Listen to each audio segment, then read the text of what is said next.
repercutir de manera inmediata en el cerebro, ¿no? Y vamos a tener los déficits neurológicos. Entonces, tiene una circulación anterior y posterior. La circulación anterior que corresponde de la arteria carótida interna, que nace a nivel de la cuarta vértebra cervical. Esta asciende por el foramen carotidio, que está en la base del cráneo, bueno, acá no lo podemos ver, del hueso temporal.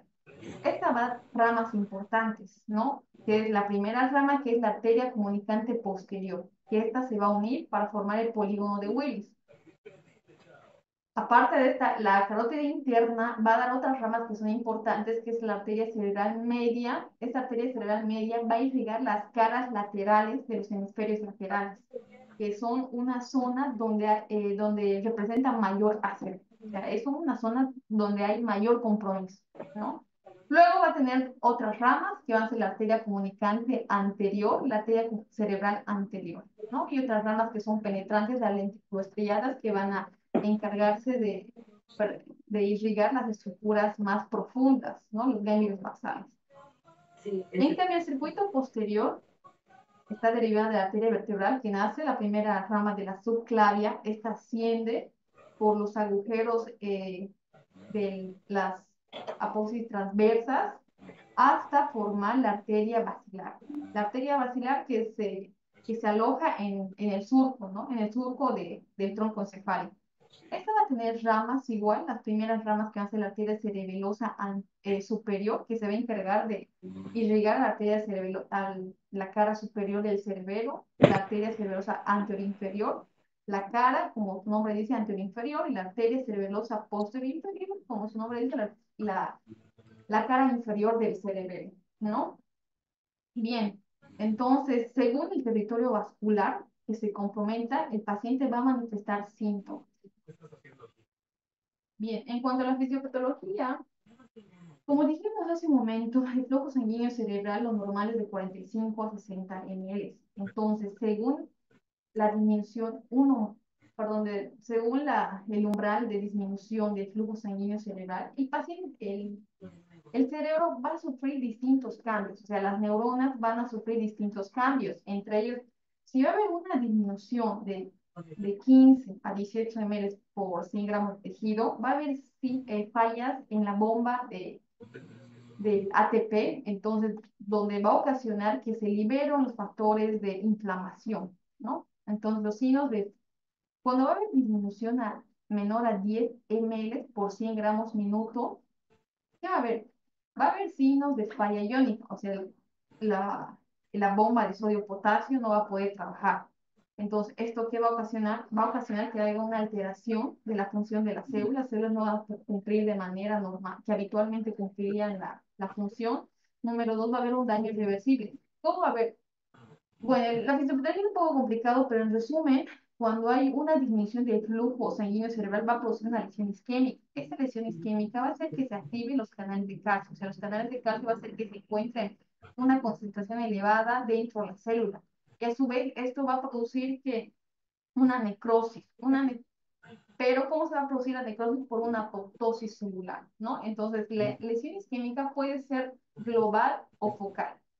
Global puede ser por un paro cardíaco, una hipotensión arterial severa o una arritmia cardíaca. En cambio, un área focal puede ser por una perfusión severa rodeado de una zona de penumbra. Entonces, el infarto cerebral, una vez que se manifieste, va a haber una área necrótica, ¿no? Y alrededor va a estar la zona de penumbra. Esta zona de penumbra es una zona potencialmente reversible, es una zona de mínimo metabolismo. Por eso que a veces nosotros es importante que un paciente llegue dentro del periodo de ventana, porque es una ventana terapéutica. Al decir que es potencialmente reversible, entonces nosotros con un tratamiento ya con la terapia fibrinolítica podemos revertir esto, ¿no? A medida que pase ya va a ser algo irreversible, ¿no? Siguiente. Bien. Existen varias etiologías, varias causas que puedan producir un ácido isquémico, como dije, de origen aterotrombótico, cardioembólico, lacunar, poco frecuente e indeterminado. La de origen cardioembólico, en nuestro medio, la mayor frecuencia es la fibrilación auricular, que es a causa de la enfermedad de Chagas. Estamos en una zona endémica, ¿no? Y otras que serían una embolia paradójica, una embolia grasa y hay, ¿no? Otras que son más frecuentes, aparte de la fibrilación auricular, sería una taquicardia supraventricular.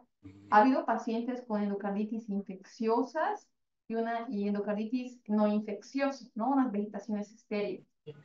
Y las causas menos frecuentes podríamos decir que son la migraña, la hipolianosis, las drogas, que están asociadas a metanfetaminas, la enfermedad de Fabry, la enfermedad igual de síndrome antifosfolipídico, enfermedad de Moyamoya, una displasia fibromuscular. Pero la verdad, todo esto es por descarte.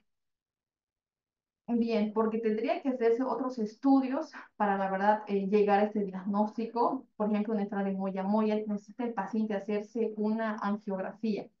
Para considerar que es de origen indeterminado, tendría que hacerse una evaluación exhaustiva, pero no, al momento hay otros pacientes por falta de recursos económicos no se logran hacer, entonces queda como origen indeterminado, ¿no? Y hay otros casos donde el paciente se ha logrado realizar todos los estudios y no se ha llegado a saber cuál es la causa del ACV isquémico. En esos casos también se llaman de origen indeterminado, ¿no?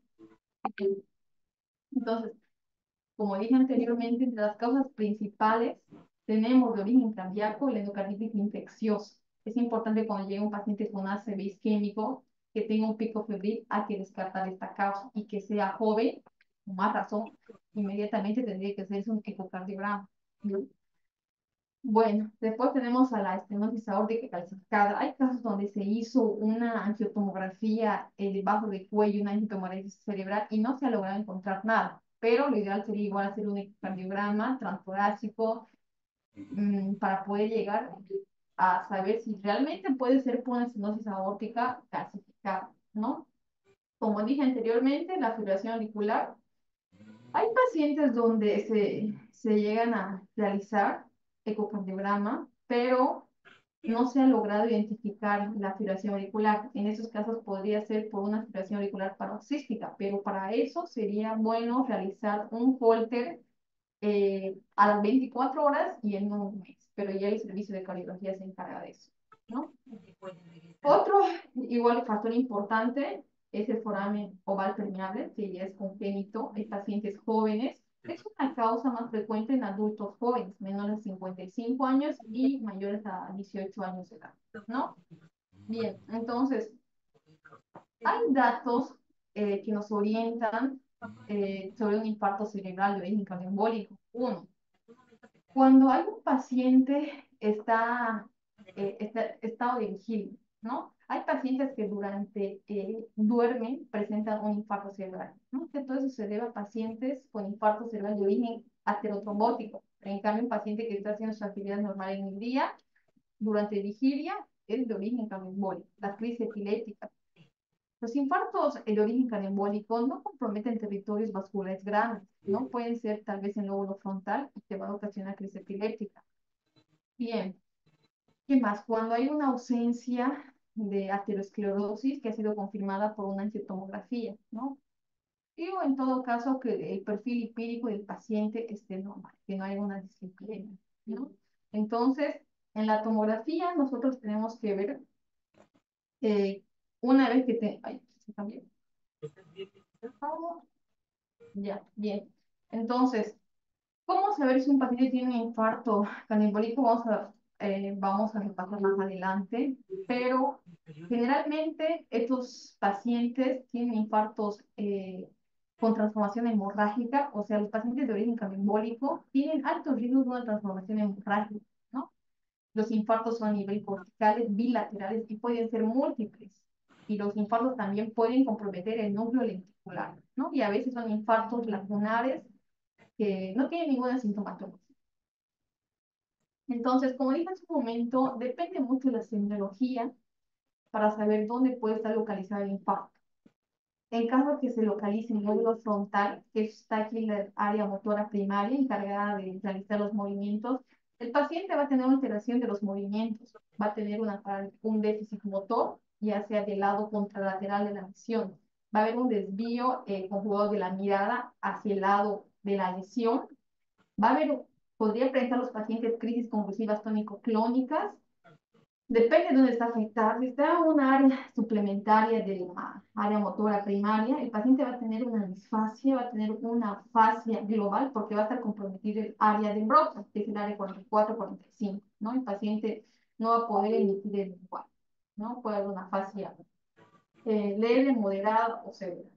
Generalmente, cuando un paciente se compromete más de 2/3 del territorio de la arteria cerebral media, empieza como una fascia global, pero esto ya va a evolucionar, ya es una fascia de Broca o una fascia global, ¿no? Si se compromete el área temporal donde está la corteza auditiva, el paciente va a tener alucinaciones auditivas que podrían corresponder incluso a una crisis. Son crisis funcionadas estas, ¿no? Puede haber psicosis, agresividad y una fase de Wernicke, donde el área de la comprensión va a ser comprometida. El paciente no va a hacer caso, no va a hacer caso a todo lo que le digamos. Por eso es importante que si nosotros revisamos un paciente, es que nos obedezca verbalmente, no hacer los gestos, porque el lado no dominante de la lesión es capaz de realizar los gestos, o sea, nos vamos a confundir con el paciente, ¿no? Si se encarga, bueno, si el territorio vascular está comprometido en el área occipital, esta área se encarga de la corteza de la visualización. Entonces, si va a estar ambas áreas comprometidas, ambos lóbulos occipitales, el paciente va a llegar incluso a tener una ceguera cortical, ¿no? En caso que solo una área esté comprometida, el paciente va a tener una alteración de los campos visuales, ¿no? Bien.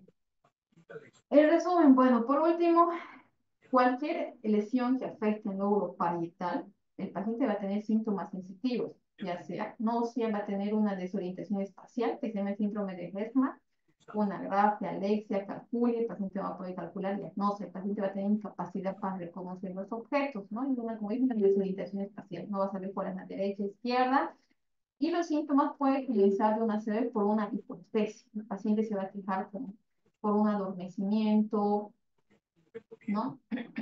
Bien. Esta es una tablita donde nosotros valoramos el lenguaje, los tipos de fascias, que pueden ser frontal, temporal, el fascicular cuarto, la fascia global, donde va a estar comprometida la comprensión, va a estar comprometida el lenguaje, la nominación, la repetición, ¿no? Generalmente los pacientes, como dije un momento, los que tienen una fascia, un infarto de la arteria cerebral media extensa, va a presentar una fascia global, ¿no? Y ya una vez que el paciente esté internado y esté en la etapa de rehabilitación, nosotros ya con esto evaluamos a qué tipo de afasia está el paciente inclinado, ¿no? Bien, esto es una tomografía donde vemos el territorio de la arteria cerebral anterior. Generalmente estos pacientes, este infarto se debe de origen cardioembólico, ¿no? Entonces, si el paciente va a tener un compromiso de la arteria cerebral anterior, puede ser que tenga un autismo asimétrico, va a tener una alteración de comportamiento, una alteración del humor incluso, va a tener apatía y a veces el paciente va a tener periodos de agresividad. Bien, cuando, cuando el infarto está presente en la arteria cerebral media, podría decirse que es uno de los más frecuentes, más comprometidos de la arteria cerebral media, ya sea porque esta tiene varias ramas superficiales y las otras que están profundas, ¿no? El paciente va a tener, si va a estar comprometido en una área motora, el paciente va a tener un déficit motor, ¿no? Va a tener el desvío conjugado de la mirada. El paciente va a estar en una zona donde se encarga de la sensibilidad, una zona sensitiva, el paciente va a tener las parestesias, ¿no? Como dice acá, en caso que haya una obstrucción proximal, ya sea la porción proximal de la arteria cerebral media o la carótida interna, el paciente va a tener hemiplegia, va a tener hemipoestesia, o sea, va a haber una disminución de la sensibilidad, ¿no? Hemianopsia contralateral, una ataxia, o sea, no va a haber una coordinación adecuada de los movimientos, ¿no? En caso que la obstrucción sea distal, o sea, las ramas sean más distales, el paciente va a tener de igual manera disparesia, pero ya facio-braquial. Puede ser que solo esté comprometido en la mano, ¿no? En cambio, un paciente que esté comprometido la arteria cerebral anterior, va a estar más comprometido el pie, ¿no? Va a haber una fascia motora. Con el paciente no va a poder emitir el lenguaje. La fase es una pérdida del simbolismo del lenguaje, es distinto a la disartria, ¿no? Pero tendría que estar la lesión en el lado dominante. Un 95% de nosotros, de las personas, el área dominante es el hemisferio dominante es el lado izquierdo, ¿no? Y el restante es el del lado derecho. Pero hay pacientes que son zurdos y de igual manera pueden manejar, ¿no? Además que puede tener alteraciones visuales. Aquí tenemos un infarto, una tomografía de cráneo simple, corte axial, donde se ve una imagen hipodensa de gran tamaño, la verdad de gran tamaño, que está comprometiendo la arteria cerebral media del lado derecho, ¿no? Aquí, este paciente es un paciente que ingresó por el servicio de emergencia de, si no me equivoco, de 58 años, pero vemos al frente igual que tiene otro compromiso, ¿no? Tiene un infarto igual cerebral, pero del ACM del lado contralateral, ¿no? Este paciente por la imagen sí podría corresponder para que sea una craniotomía congestiva, porque está produciendo un desvío de la línea media, ¿no? Entonces es una indicación. Tendríamos que ver en Nayes, tendríamos que ver en Glasgow. Cuando un paciente está con un Glasgow menor a 8, su Nayes está elevado mayor a 20 en el lado no dominante y en el lado dominante de 17, y cuando tenga más de 2 tercios de compromiso del ACM, y es indicación de craniotomía congestiva. Bien. Los síntomas de un paciente que tenga comprometido el territorio de la arteria cerebral posterior, como dije anteriormente, va a haber una mianopsia. La mianopsia puede ser o una cuadratomnopsia, o en todo caso, si va a estar comprometido ambas áreas primarias de visual, ya sea área 17 y 19, el paciente va a tener una ceguera corta, ¿no? Aquí tenemos igual un infarto justamente en territorio de la arteria cerebral posterior. Bien, hace un momento hablé de la arteria cerebral media que se dividía en dos ramas, las ramas laterales, las superficiales, y las ramas profundas o penetrantes que corresponden a las arterias lenticuloestriadas. Estas se encargan de irrigar los núcleos, el núcleo lenticular, el núcleo caudado, el cutáneo, el globo pálido. Estas son estructuras que se encargan igual de la movilidad de los movimientos, ¿no? De coordinar los movimientos. Entonces, cualquier compromiso en esta, incluso la cápsula interna del paciente, igual va a tener síntomas motores. Puede ser que el paciente tenga solo síntomas motores puros, síntomas sensitivos, que solo el miopestesia tenga, síndrome sensitivo puro. En mi pareja táctica va a haber una alteración en la coordinación de los movimientos y se ha llamado. El paciente va a tener como unos movimientos de nivarismo, ¿no? Y generalmente en estas zonas son los infartos lacunales. Los infartos lacunales son los que miden menos de 20 milímetros o menos de 1,5 milímetros, ¿ya? Y la causa más frecuente es la presión alta, la diabetes, la hipoianosia, ¿no?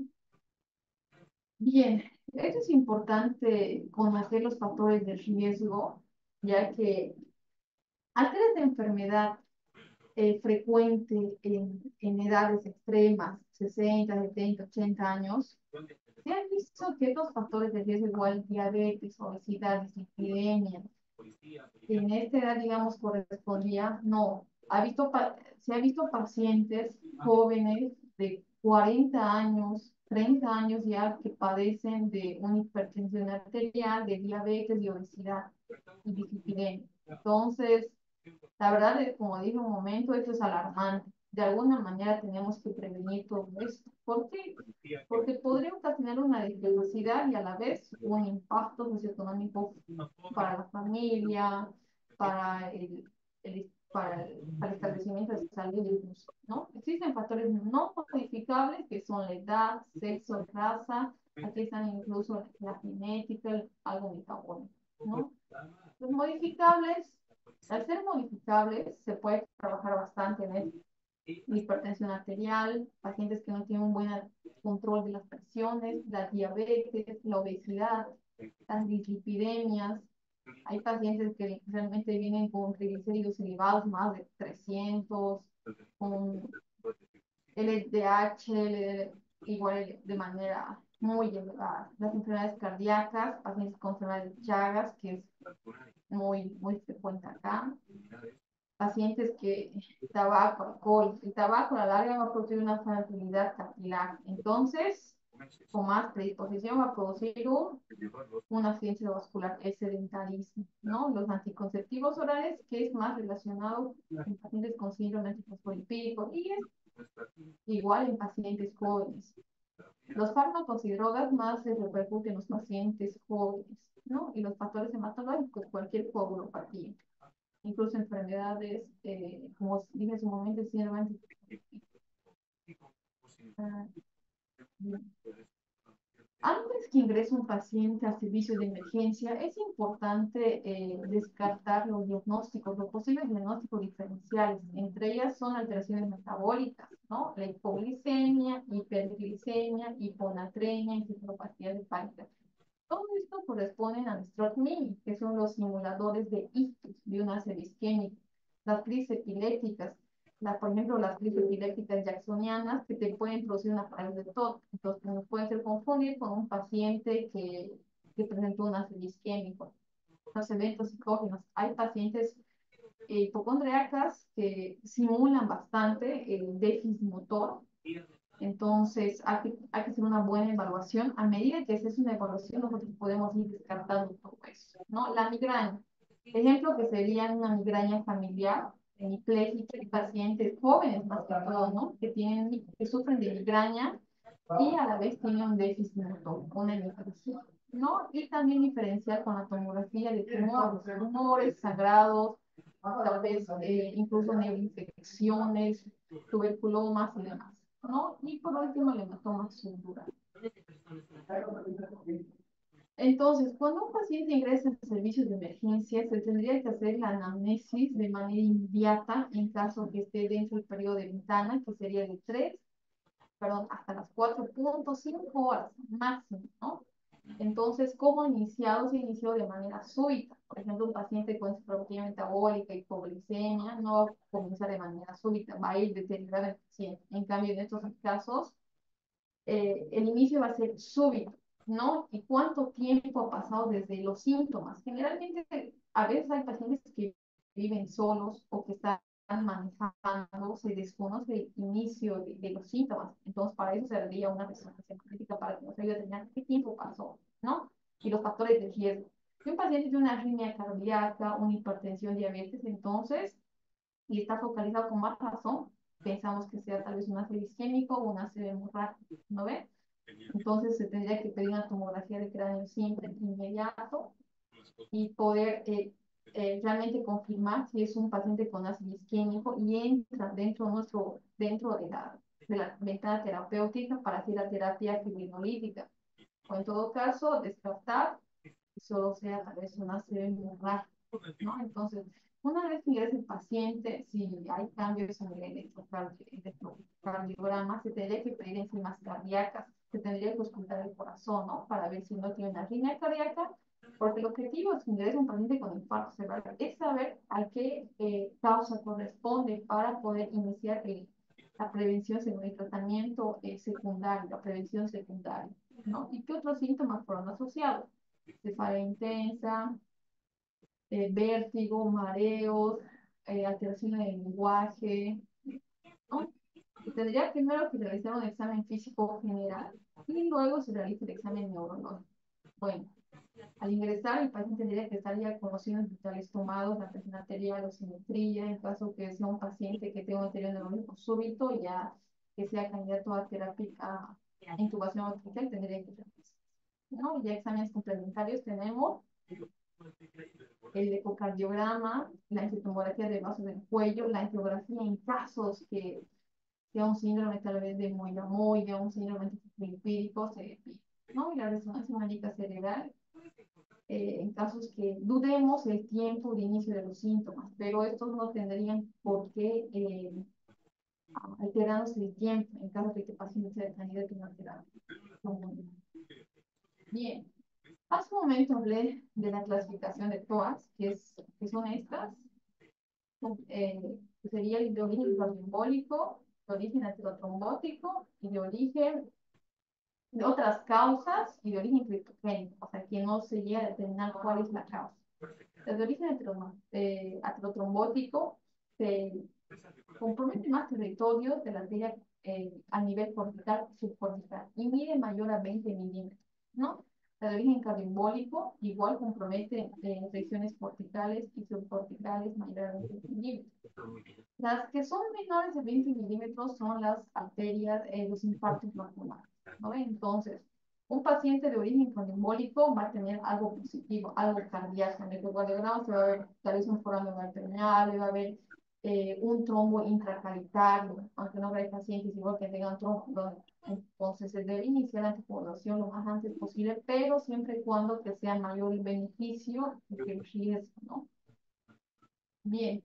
Hay otras etiologías, las poco frecuentes, que son las estados protrombóticos, en embarazo en estado protrombótico, las vasculitis, ya sean infecciosas o no infecciosas, las alteraciones genéticas, la displasia fibromuscular, las metabólicas y las enfermedades oncológicas, ¿no?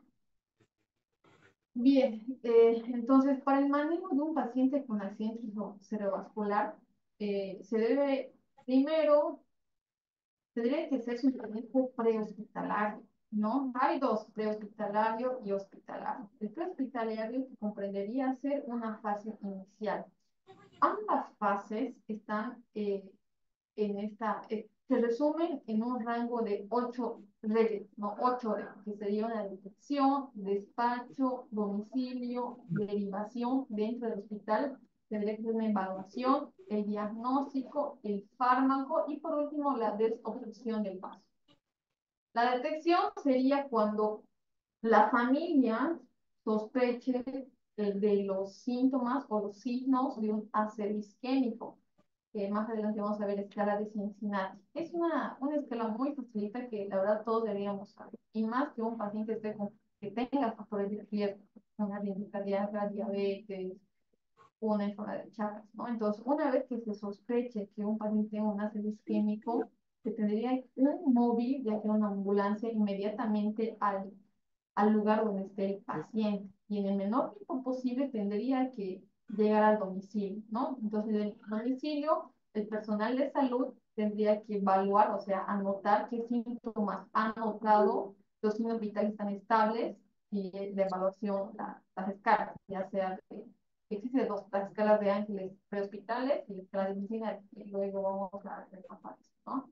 Entonces, una vez que se le examina el paciente, es importante inmediatamente trasladarlo a un centro de salud, perdón, a un hospital especializado, ¿no? Para poder nosotros manejar al paciente. Y si está es un paciente candidato a una terapia trombolítica, entonces tendríamos que evaluarle, tendríamos que proteger vía aérea, tendríamos que pedir acá, o sea, evaluar al paciente si cumple con criterios de exclusión o inclusión, ¿no?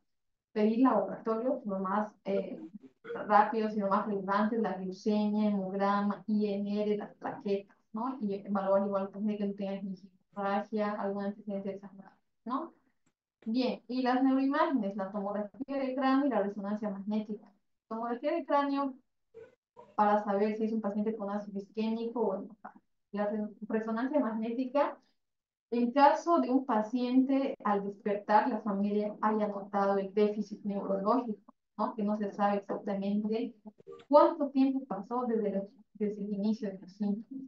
Entonces, una vez completado nuestro diagnóstico inicial, y si el paciente, y nosotros ya hemos tomado la decisión de que este paciente sea candidato para una terapia trombolítica, vamos a administrar el activado plasminógeno tisular recombinante a dosis de 0,9 miligramos por kilogramo, máximo una dosis de 90. Sin embargo, en nuestro medio no contamos con eso. Lo que nosotros hacemos es utilizar el TNT Plaza, donde igual el TNT Plaza ha mostrado tener casi la misma eficacia del activado plasminógeno tisular recombinante a una dosis de 0,25 o a 0,4 miligramos, ¿no? Entonces, esto sería una infusión en bol. O sea, toda la dosis se pasa en uno solo, ¿no? Pero en el lado no parético, ¿no? En caso de que el paciente no sea candidato para la terapia trombolítica, y la obstrucción, o sea, el trombo sea más en una arteria proximal, y este paciente sería candidato para una terapia endovascular, o una trombectomía mecánica. Esta es la escala de Cincinnati. Es, esta escala es fácil de utilizar, la verdad. Se maneja tres puntos, que sería la desviación de la comisura labial, la desviación de la extremidad superior. Al paciente tendría que elevar el paciente las manos en caso que estén de cúbito supino 45 grados. Y si está parado, unos 90 grados, ¿no? Y son pruebas de mínima, parece. Aunque no creas, si un paciente eleva, siempre va a haber un brazo que esté disminuido, ¿no? Y alteración de ya sea una disartria, que sería una dificultad en la articulación de las palabras, y una afasia, que sería una pérdida de simbolismo del lenguaje, o depende de dónde esté localizado.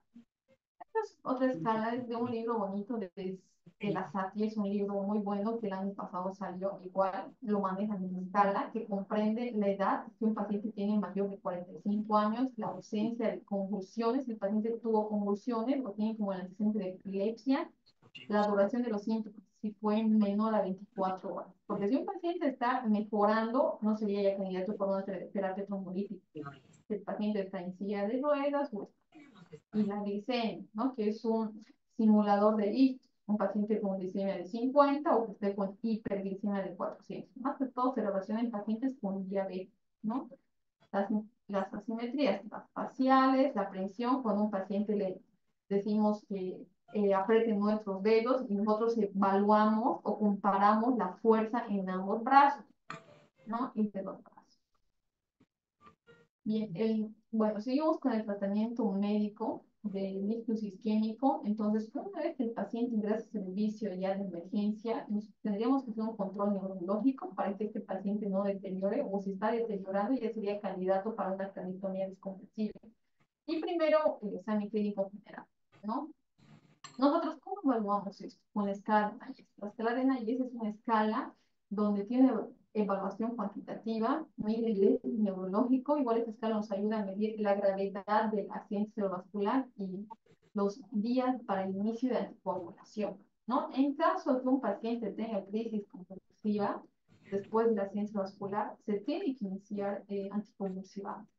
En caso que no haya presentado, no es tan recomendable iniciar anticonvulsivantes de manera profiláctica. En ningún libro lo menciona eso. ¿Por qué? Porque empeoramos el pronóstico. Si un paciente tiene una arritmia cardíaca, nosotros indicamos fenitoína.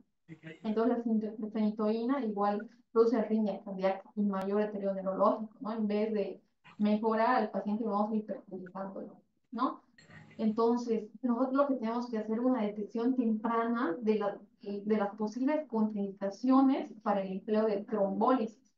Al evaluar el examen neurológico, tenemos que evaluar al paciente que no tenga hematomas, petequias, hemorragia, y tampoco, si es un paciente con arritmia cardíaca, es lo más seguro tal vez que esté con anticoagulante. Entonces, hay que tener una evaluación exhaustiva ¿sabe? Yo por experiencia sería bueno preguntar siempre al familiar que esté más cercano o que viva con el paciente, ¿no? Porque los datos son más confiables. Bien. Otro, hay que descartar que no tenga un síndrome de Horner, porque eso es indicativo de una disección aórtica, ¿no? La miosis, la trosis y la nitrosis, ¿no? Hemifacial. ¿Qué más? Tenemos que descartar que no tenga rinorraquia, esa salida de líquido cefalorraquídeo por la nariz, los ojos de mapache, que podrían ser por un trauma craneoencefálico, ya sea en base de cráneo, ¿no? Y los cefalomatomas. Entonces, es importante saber que durante el interrogatorio uno podría encontrar incluso síntomas y signos simuladores de ictus, que son los stroke mini. Por ejemplo, hay pacientes, como dijo un principio, con hipoglicemia grave, parálisis prolongada, posterior a convulsiones, que son las parálisis de TOC, la migraña y cuadros conversivos, ¿no? Entonces hay que hacer una evaluación exhaustiva. Bien, entonces para manejar un paciente con ácido isquémico están las medidas de neuroprotección fisiológica, que es la temperatura, la normoxemia, la presión arterial, la glicemia, la normocamia y la normonatremia, ¿ya? Entonces, en cuanto a la temperatura, Es frecuente, pero hay pacientes que llegan con hipertermia, una temperatura de 38 o incluso más. Pero esto más está relacionado con aquellos pacientes que tienen incluso una endocarditis. Si un paciente con ácido isquémico joven, con picos febriles, no está de más sospechar de una endocarditis, ¿no? Entonces, el hiperglicemia está relacionado con un pobre pronóstico neurológico porque se aumenta el metabolismo, hay un aumento de la demanda cerebral donde va a producir mayor liberación de radicales libres y esto mayor inflamación, ¿no? Entonces hay que buscar la causa infecciosa. Puede que sea un paciente con neumonía, con infección urinaria, ¿no? La glucemia. Bueno, siente por debajo de una glicemia de 60 miligramos, se tendría que hacer una corrección urgente con dextrosa, ¿no? Pero si está por encima de 400 ya se tendría que corregir con insulina, ¿no? Entonces, igual la glucemia es importante corregir porque también se relaciona con una transformación hemorrágica, la hiperglicemia. Entonces, si un paciente está es candidato para una terapia trombolítica, se tendría que corregir a un rango de 140 o a 180, ¿no? Miligramos, perdón. Entonces, la cabecera 30 grados. Es importante, bueno, hay varios libros, bueno, mejor dicho, pocos libros que mencionan que los pacientes el primer día, las 24 horas, deberían estar en una línea media, ¿no? Porque esto favorece la perfusión cerebral, ya sea en el contexto de aquellos pacientes que tengan un trombo en la arteria carótida, tal vez, o en un vaso proximal. Pero no hay tantas literaturas que lo comprueben esto, ¿no? Pero una vez que pase esto, se tendría que poner una cabecera a 30 grados. ¿Por qué? También por el riesgo de broncoaspiración y por el mejor retorno venoso, ¿no? Lo ideal sería aquellos pacientes que ingresan evitar colocar catéteres externos, ya sea sondas Foley. ¿Por qué? Porque eso es un riesgo de una infección urinaria. El paciente va a estar con infarto cerebral, va a estar postrado. Entonces, las complicaciones extraneurológicas son las neumonías, infecciones urinarias, úlceras por postración, ¿no? Entonces, de preferencia evitar todos estos factores que puedan ocasionar infecciones, ¿no? Bien, el manejo de la presión arterial, aquí la verdad es importante porque repercute bastante en el pronóstico funcional del paciente. Si un paciente va a tener presiones arteriales mayores a 180, 150 o incluso más, el riesgo de este infarto producirse una transformación hemorrágica, o sea, que sangre. En cambio, su temperatura va a estar menos de tal vez 90, 120, mejor dicho, 120, tiene el riesgo de que el infarto cerebral se agrave más, ¿no? Mayor infarto cerebral, se expanda más. Es por eso que si un paciente que sea candidato para fibrinolítico tendría que tener presión arterial de 180 a 105. Pero si no es candidato a terapia trombolítica, de preferencia se puede mantener así. En caso que esté elevado mayor a 220 milímetros de mercurio, ahí se podría bajar, pero no de golpe, tal vez un 10%. ¿Por qué? Porque si bajamos de golpe, no va a haber una adecuada perfusión cerebral, ¿no? Entonces, vamos a hacer que se expanda más el infarto cerebral. En la fase hospitalaria, ¿qué hacemos nosotros? Una vez que ha sido evaluado el paciente dentro del servicio de emergencias, en caso que este paciente esté dentro ya de la ventana terapéutica, ¿no? Que es un tiempo de oro, tendríamos que dar, realmente el ácido isquémico dentro del periodo de ventana es una urgencia neurológica y se tendría que dar prioridad, o sea, desde triaje ya tendría que saber este paciente que está cumpliendo ya con los criterios y tendría que darse prioridad a este paciente, ¿no?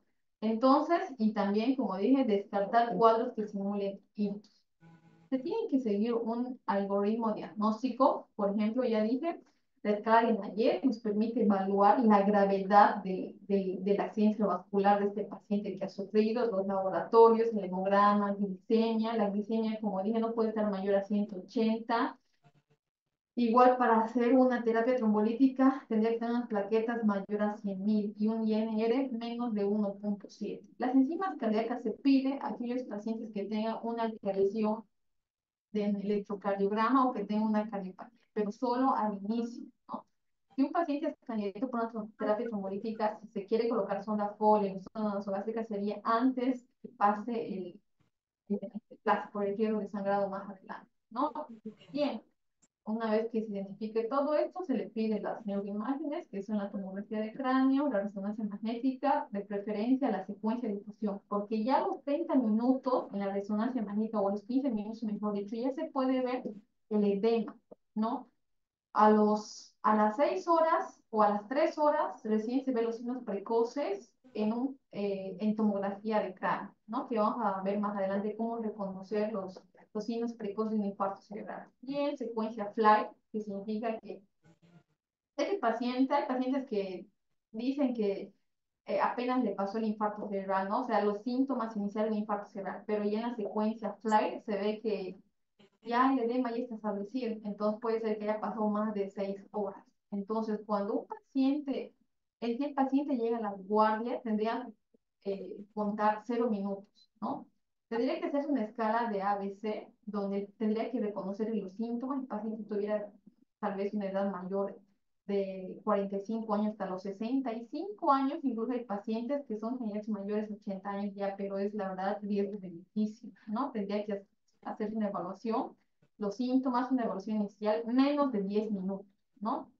Bien, una vez que se realice la anamnesis, se le realiza la evaluación, el equipo ya tendría que estar decidido si es candidato el paciente, inmediatamente hacer los laboratorios. Los más importantes, la glicemia, plaquetas, un hemograma, si es, bueno, si es un paciente que tal vez consumía anticoagulación y demás, ya no es necesario, ¿no? Porque eso viene dentro de los criterios de exclusión, ¿no?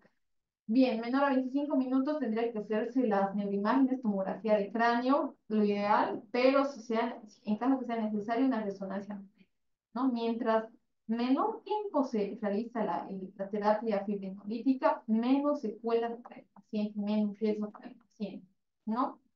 Bien, en menos de 45 minutos ya tendríamos que interpretar el resultado, tendría que ir Recording stopped. para un tratamiento fibrinolítico, ¿no? En menos de 50.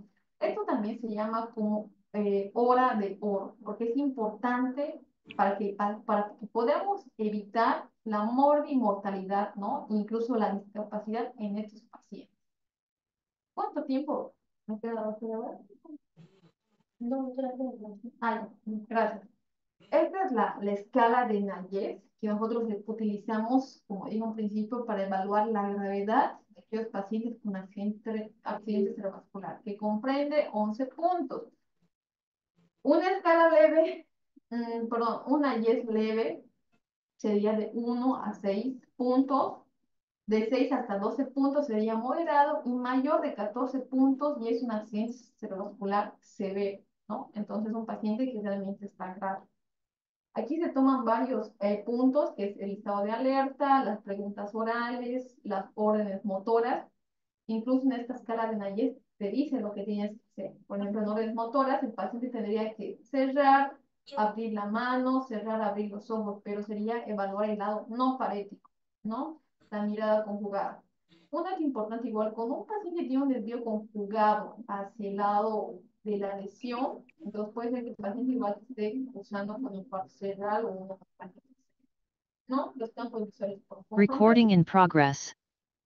facial, la paresia del brazo. La paresia facial, como dice acá, se le pide al paciente que sonría o que muestre los dientes, ¿no? Entonces va a haber un borramiento de los surcos nasogenianos. En caso que sea una mínima simetría, la puntuación es 1, ¿no? En caso que sea una parálisis inferior considerable, es 2. Y si va a haber una parálisis de la zona superior e inferior de la hemicada, sería 3. Si el paciente no colabora, nosotros hacemos un estímulo doloroso y ahí vemos el gesto de dolor, ¿no? Como hay un desvío de la comisura labial, ¿no? En el caso de la paresia del brazo, tendríamos que decir al paciente que levante los brazos, ¿no? En caso que estén de cúbito a 90 grados, perdón, extender a 45 grados. Y si está de pie el paciente, entonces a 90 grados. Si el paciente logra sostener 10 segundos, entonces la puntuación sería 0. Si el paciente llega a sostener menos de un segundo, 1. Si el paciente tiene una parálisis completa, la puntuación sería 4. O sea, mientras más se hace una Y, es mayor severo su cuadro del paciente, ¿no? Y en el lado izquierdo, ese lado no parético correspondería a 0, porque el paciente no tiene ningún compromiso acá. ¿No? Un ejemplo, por ejemplo, la sensibilidad. La sensibilidad sería un paciente que tal vez tenga el lóbulo parietal comprometido, que ese se encarga de la sensibilidad. Entonces, ¿cómo evaluamos esto?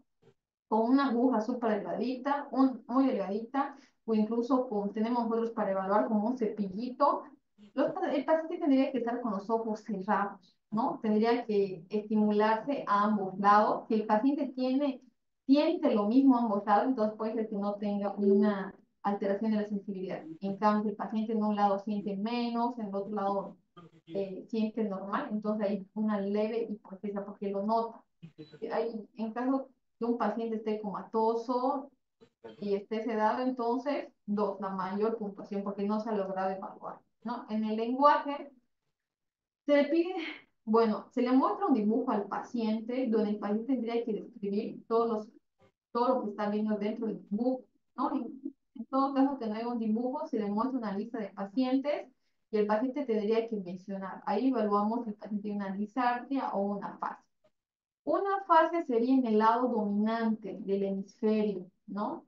Y una disartria sería a nivel infratentorial, o sea, que esté comprometido el tronco del encéfalo o en el lado no dominante, que puede ser cortical o subcortical, ¿no? Y si el paciente está en coma y tiene una compresión nula, entonces 3, ¿no? La disartria, que es una dificultad en articular las palabras.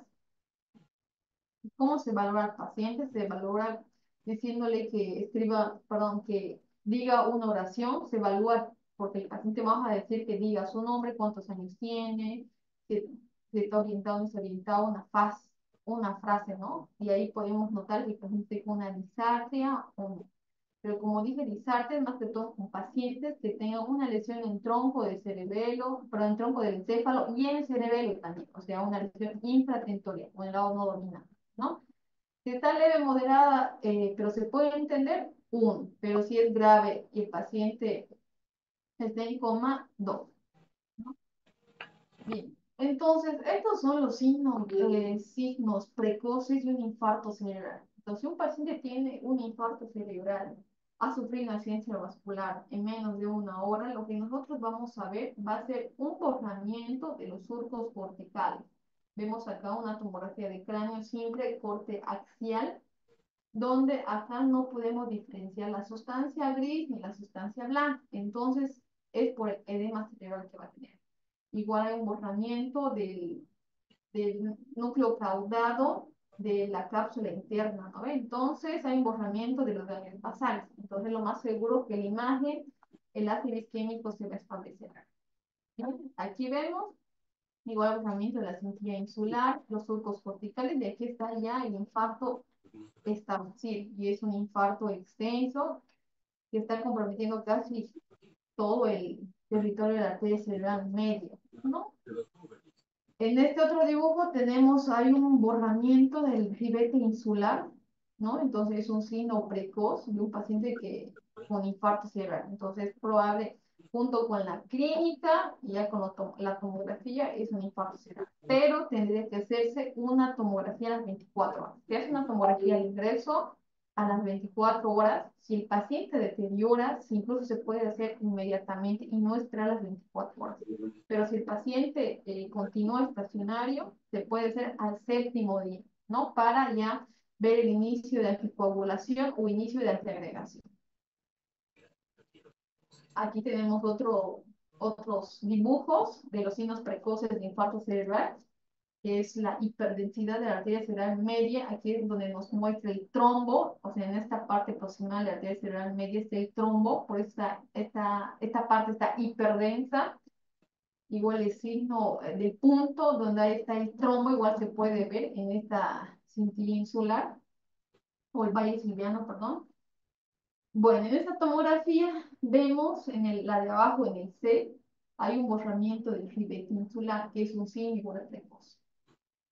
Y en el D ya hay una hipodensidad de valle ciliar. Entonces, en resumen, tenemos el signo de la cuerda, que es una hiperdensidad de la arteria cerebral media, el signo del punto, que a veces es raro verlo, el borramiento de la cintilla insular, el borramiento de los surcos corticales y la indiferenciación de la sustancia gris y la sustancia blanca, ¿no? Entonces, y si se hace una tomografía de control, ya vamos a ver la imagen. Esta escala es una escala topográfica, la escala de Asper, donde lo considera la arteria cerebral media. Lo divide en 10 puntos. A nivel ganglionar, el segmento M1, M2, M3, el núcleo caudado, la cápsula interna, el núcleo lenticular, ¿no? Y la cápsula externa. A nivel supraganglionar, tenemos a los segmentos M4, M5, M6. O sea, son 10 puntos. 10 puntos significa que el paciente no va a tener, no tiene ningún infarto cerebral. Mientras cada segmento se va comprometiendo, se resta uno, ¿no? Que sería 10 puntos. Un paciente que ya esté con una escala de Asper de 7 ya sería prácticamente candidato para una trombectomía, ya no para una eh, terapia trombolítica, ¿no? Este cuadro igual es bonito, donde habla de los criterios de fibrinólisis dentro de la ventana terapéutica, o sea, sería de 3 hasta 4,5 horas. El paciente tendría que tener una edad mayor a 18 años, puede tras los 65 años o 8 años. Es importante igual aquí ver el paciente en ranking previo. El ranking previo sería si el paciente era dependiente. No, si el paciente era dependiente, no creo que le beneficie mucho la terapia trombolítica porque era un paciente dependiente, ¿no? Pero si era un paciente en ranking previo cero, o si el paciente era totalmente independiente, entonces, con más razón, si este paciente está dentro, o sea, es candidato para este tratamiento, entonces se debería revisar, ¿no? Entonces, los datos clínicos de un ACV isquémico, lo ideal sería una YES menor a 25, ¿no? De 4 hasta 25 podría realizarse. Más de eso es difícil, la verdad. Pues si un paciente tiene una YES más de 25, puede ser que el territorio vascular sea extenso, ¿no? Sea grande. Entonces, mientras más grande el territorio vascular, tiene un riesgo elevado de transformación hemorrágica, ¿no? Bien. Dentro de los criterios de exclusión, tendríamos una ventana extendida, pacientes más de 80 años, pacientes que han sido o consumían, fueran medicados con anticoagulantes, no tendría que consumir el paciente anticoagulante mínimo aunque sea unos 7, ¿no? Y en la IES sea mayor a 25, porque ya sería un accidente vascular severo. Este paciente ya tendría indicación incluso de UCI, de terapia intensiva o de una cladectomía disconexa, ¿no? Historia de diabetes, de ácido previo, ¿no? Las contraindicaciones y las advertencias que tenemos que tener en cuenta cuando al realizar un tratamiento fibrinolítico, tendríamos que ver que el paciente no tenga antecedentes previos de hemorragia intracerebral, hemorragias gastrointestinales, ¿no? Porque este fármaco que vamos a producir va a ser el objetivo, va a ser que diluya, o sea, que lo disuelva el trombo y vamos a ocasionar más sangrados, ¿no?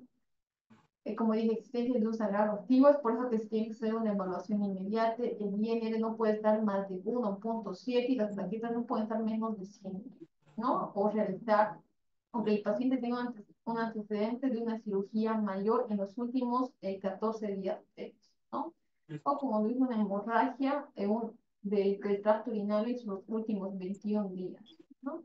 O una punción lumbar reciente, menos de 7 días. Y por último, si es un paciente que es candidato y tiene una hiperglicemia mayor a 400, aquí ya tendría que corregirse, ¿no?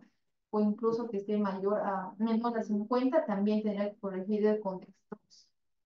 Y si las presiones están elevadas mayor a 220, entonces tendría que igual corregirse para poder realizar la terapia trombolítica. ¿Por qué?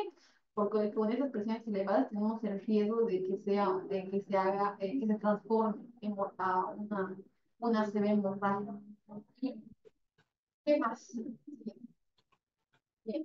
Entonces, hablamos de los criterios de exclusión de la terapia trombolítica. El flujo electrográfico me pareció muy importante e incluso está aquí mucho más resumido que el otro, donde habla de la cirugía mayor no tiene que ser una cirugía mayor de 14 días. Hay pacientes que ingresaron acá, que están tal vez en clínicas privadas, que ya tenían catéter venoso central y demás, y la familia no lo sabe, entonces esos pacientes tienen riesgo de producir un sangrado, ¿no? Entonces, si realmente quieren colocar una sonda Foley o quieren colocarnos una sonda seca, se tendría que colocar mucho más antes que la terapia trombolítica, ¿no? Bien, en la guía dijimos que no puede estar mayor a 25, porque ya sería una contraindicación. La edad no puede estar mayor a 80 años, no tendría que utilizar anticoagulantes el paciente, ¿no? Y la temperatura, no, perdón, la tensión arterial no puede estar mayor a 185, ¿no? Pero si un paciente no es candidato, se puede mantener a esta presión. Se puede mantener esta presión, no hay necesidad de incluso bajar. Entonces, este es un gráfico de todo lo que hablamos. Cuando hay un paciente con síntomas de ACV, se tiene que evaluar la escala de Mitchell, la Cincinnati, los ángeles hospitalarios, se tiene que realizar laboratorios, o sea, tendría que ser un equipo de ITU donde el personal de enfermería, los médicos, la emergenciología, laboratorio, personal de imágenes, tendríamos que estar capacitados para que se realice todo esto en el menor tiempo posible, ¿no? Entonces, una vez que se confirma la ciencia vascular y el paciente está dentro, o sea, cumple con todos los criterios de inclusión, tendría que ser tan menos de 3 horas de podría ser terapia trombolítica con el activador, perdón, con el activador transminógeno fisural recombinante, y si está mayor de 3 a 4,5 horas, entonces de igual manera se podría hacer, pero si no están sin ninguna obstrucción. Pero si el trombo está en una porción proximal de la arteria cerebral media, entonces, o tiene un trombo a nivel de la arteria basilar, o tiene un trombo en la carótida interna, directamente el paciente no le va a beneficiar mucho la trombólisis, ¿no? La terapia trombolítica sería directamente que se realice una trombectomía mecánica, ¿no? Ahora que se extiende de 6 hasta las 24 horas, ¿no? Bien, el tratamiento quirúrgico, si hay un paciente de origen, un infarto de origen aterotrombótico, o sea, mayor al 70%, podemos decir que es de origen aterotrombótico, porque menor a esto casi no hay un compromiso de la luz, ¿no? De la luz del vaso.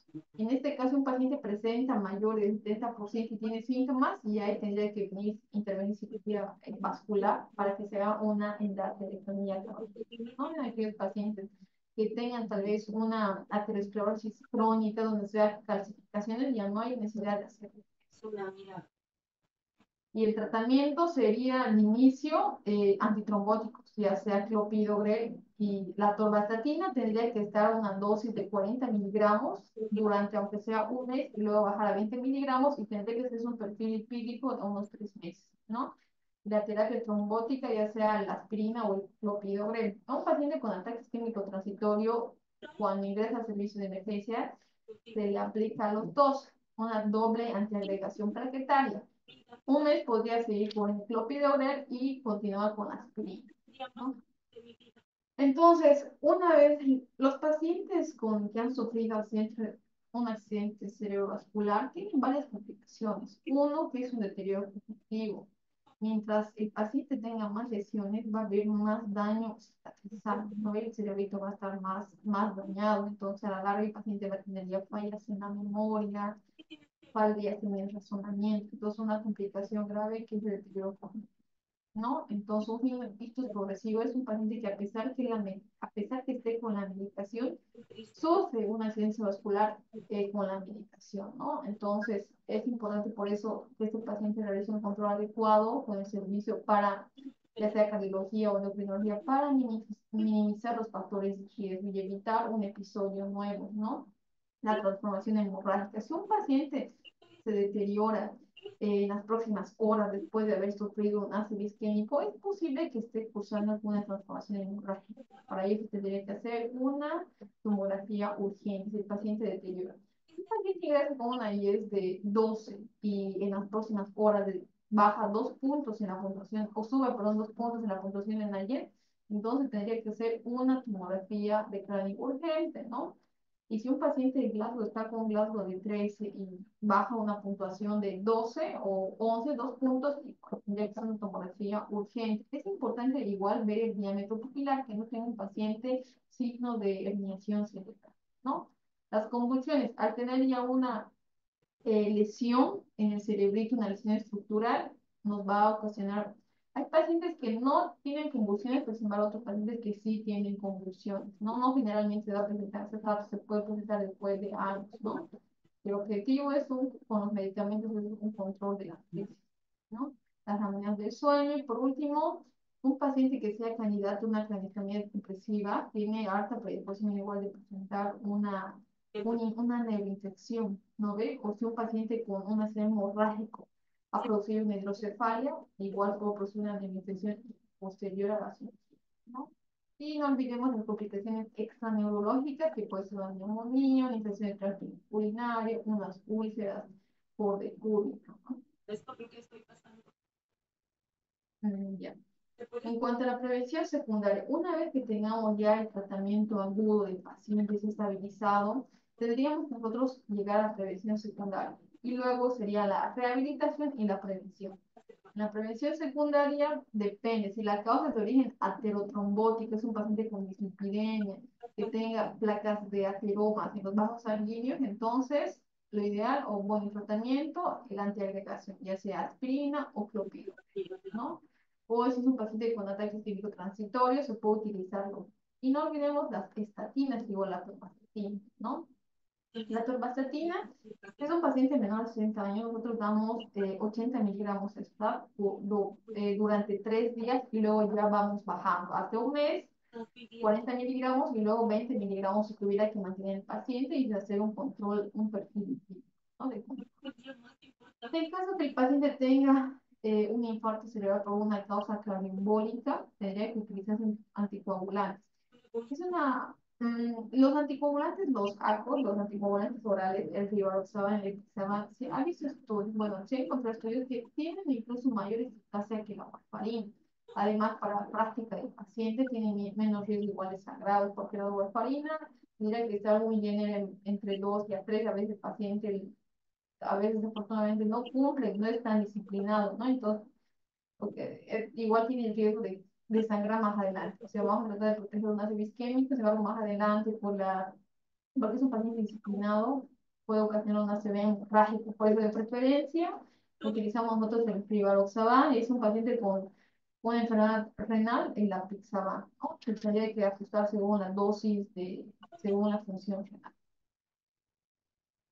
Bien, entonces llegamos ya al tratamiento inicial, el tratamiento agudo, la prevención secundaria, la prevención primaria, que sería minimizar los factores de riesgo, evitar el alcohol, fumar, tener un mejor control adecuado de las presiones, porque la ACV cerebrovascular no es un hecho fortuito que pasa, sino es una parte de la evolución de una enfermedad. O sea, si un paciente no se cuida adecuadamente, la presión alta, la diabetes, van a formar radicales libres. Y estos radicales libres producen mayor inflamación, ¿no? Entonces, al producir inflamación va a haber con mayor facilidad va a haber formación de placas en las arterias, ¿no? Entonces, el diagnóstico en sí, como dije en resumen, es una urgencia neurológica.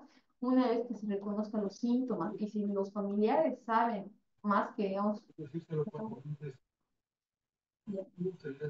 es importante reconocer los síntomas e inmediatamente comunicar incluso al servicio de emergencias, al servicio donde va a ser referido, ¿no? Y si tiene una tomografía que se puede realizar lo más antes, igual. Lo más importante aquí es la comunicación. Bien, eh, la rehabilitación. Pacientes con infarto cerebral, lo ideal sería hacer una terapia de neurorehabilitación. Es un manejo aquí multidisciplinar. Estuviera el fisioterapeuta para el tema de la fisioterapia motora, estuviera aquí igual la licenciada en fonoaudiología para el tema del lenguaje, de la dicción. Hay pacientes portadores de zona nasogástrica durante un mes, 20 días, entonces aquí tendría que intervenir mucho la fonoaudióloga, la nutricionista, ¿no? Y terapia cognitiva. El paciente tendría que hacer una actividad donde las funciones cerebrales tendrían que tener mayor actividad, o sea, estén funcionando más. Hay actividades, por ejemplo, el paciente que leer más libros, no es siempre al paciente, digamos, una vez que sufre un infarto, dejarle abandonado, no. Es donde más tendría que nuevamente insertarse a su actividad social, ¿no? A su actividad cotidiana. Bien, y por último, prevenir todos los factores de riesgo. ¿Prevenir cómo? Minimizando los factores de riesgo que hace un momento hice, ¿no? Un mejor control de las presiones, la diabetes, evitar fumar, bebidas alcohólicas. Porque si el paciente tuvo una vez un infarto cerebral, tiene toda la susceptibilidad de presentar un infarto cerebral mucho más adelante, ¿no? No, eso es todo. Y el beneficio. Es largo, la verdad, que lo traté de resumir. Doctores, ¿alguna pregunta para la doctora? Antes de continuar con el siguiente tema.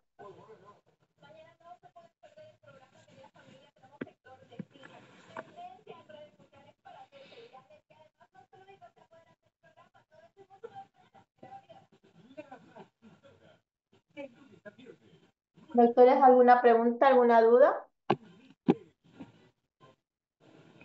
Para dar paso al siguiente tema, que es epilepsia.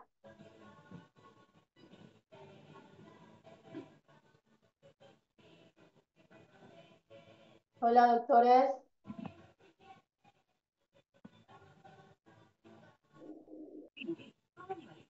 ¿Alguna duda, alguna pregunta para pasar al siguiente tema? No, ninguna. Muchas gracias. Su pregunta o su duda, si no al final del tema. Pasaremos, doctora, al siguiente. Anunciare la morte del nostro santo